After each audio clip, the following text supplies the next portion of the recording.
దేవునికి స్తోత్రము.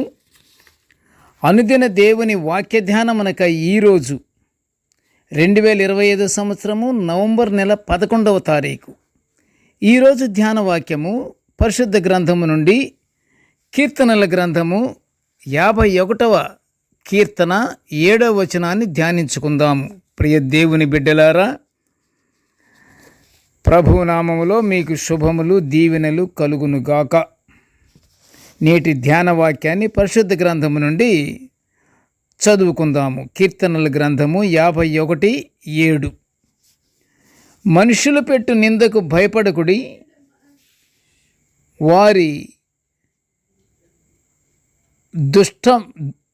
వారి దూషణ మాటలకు దిగులు పడకుడి.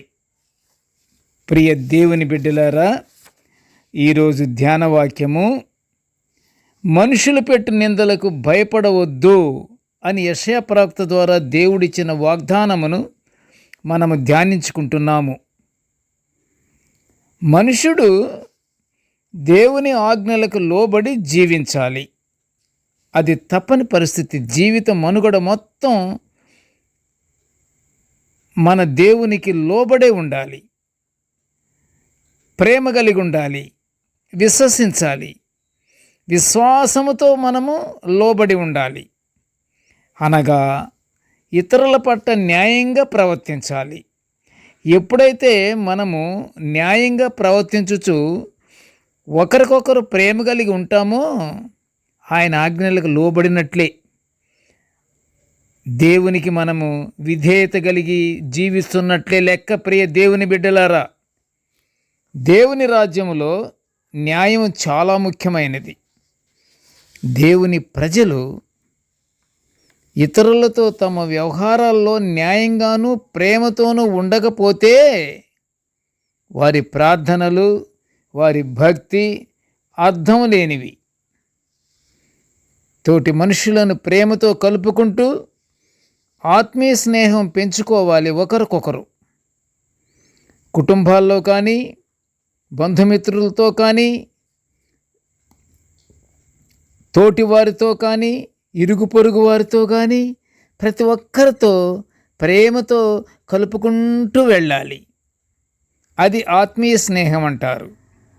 ఎదుటి వ్యక్తులపై నిష్కారణంగా నిందలు వేస్తూ దూషణ మాటలు మాత్రం మాట్లాడకూడదు.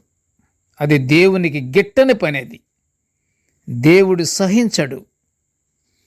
ఈ మాటలు మనవి కావు.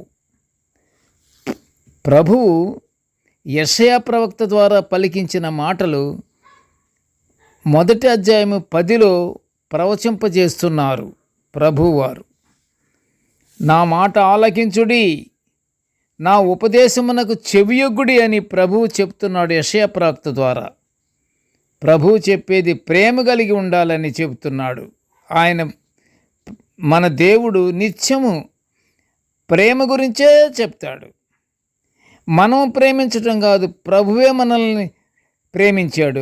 మనము పాపబంధ విముక్తిలోగుటకు ఆయన చేసినటువంటి గొప్ప కార్యము సిలువ మీద బలియాగము.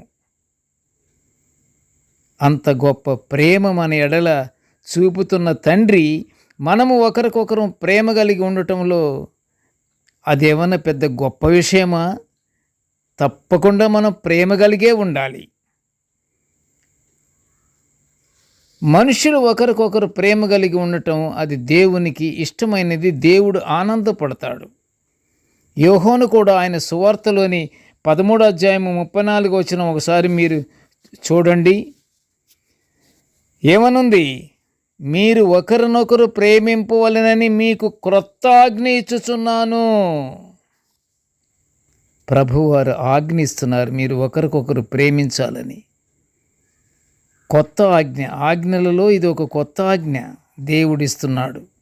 నా ప్రేమను మీరు ఒకరికొకరు ప్రేమ కలిగి జీవించాలని యోహోను గారు కూడా చెప్తున్నాడు కదా. ప్రియ దేవుని బిడ్డలారా, మనుషులలో ఒకరికొకరు నిందలు వేసుకొనుట, దూషించుట, అబద్ధ మాటలు మాట్లాడుట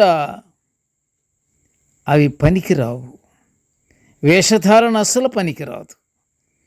ఇవన్నీ అపవాది క్రియలు. ఒకరికొకరు తిట్టుకుంటూ మనస్పర్ధనలతో ఉండేవారందరూ వాళ్ళు సాతానుకు చెందినవారు. పరిశుద్ధ గ్రంథంలోని ప్రవక్తలందరూ ప్రవచించేది ప్రేమే కదా ప్రియ దేవుని బిడ్డలారా. ఆ విధంగా ప్రతి ఒక్కరూ ప్రేమ కలిగి ఉంటే వారు దేవుని బిడ్డలు. ప్రతి ఒక్కరూ దేవుని బిడ్డలే. కానీ దేవుని బిడ్డ అంటే దానికి ఎంత అర్థం ఉందంటే ఒకరికొకరు ప్రేమ కలిగి ఉన్నటువంటి వారే దేవుని బిడ్డలు. ప్రియ దేవుని బిడ్డలారా, అంటే మీరు ప్రేమ కలిగి ఉన్నారని నేను అనుకుంటున్నాను. అందుకని ఇలా మిమ్మల్ని పిలుస్తున్నాను. ప్రియ దేవుని బిడ్డలారా, ప్రతి ఒక్కరూ నిందించుకొనుట, దూషణ మాటలు మాట్లాడటం కట్టిపెట్టి ప్రేమ కలిగి మనము జీవిద్దాము. ప్రేమ కూడా ఆత్మ ఫలమేనని గలతీయులకు రాసిన పత్రిక 5:22 పౌలు గారు చెప్పిన మాట మనమంతా పాటించాలి. అలా పాటిస్తూ నిత్య ప్రార్థనలతో మనము పరలోక ఆశీర్వాదాలు పొందుకుందాము. ప్రార్థన చేసుకుందాము. కృపగల తండ్రి, జీవముగల నాయనా, నీకు స్తోత్రములు తండ్రి. ప్రభువా, నీ దివ్యమైన వాక్యాలను మేము నిత్యము ధ్యానించుకుని ఈ గొప్ప భాగ్యాన్ని మాకు అనుగ్రహించినందులకు నీ ఘనమైన స్తోత్రములు నాయన. కృపగల తండ్రి, నేటి ధ్యాన వాక్యాన్ని వినుచున్న ప్రతి బిడ్డను ఆశీర్వదించయ్యా.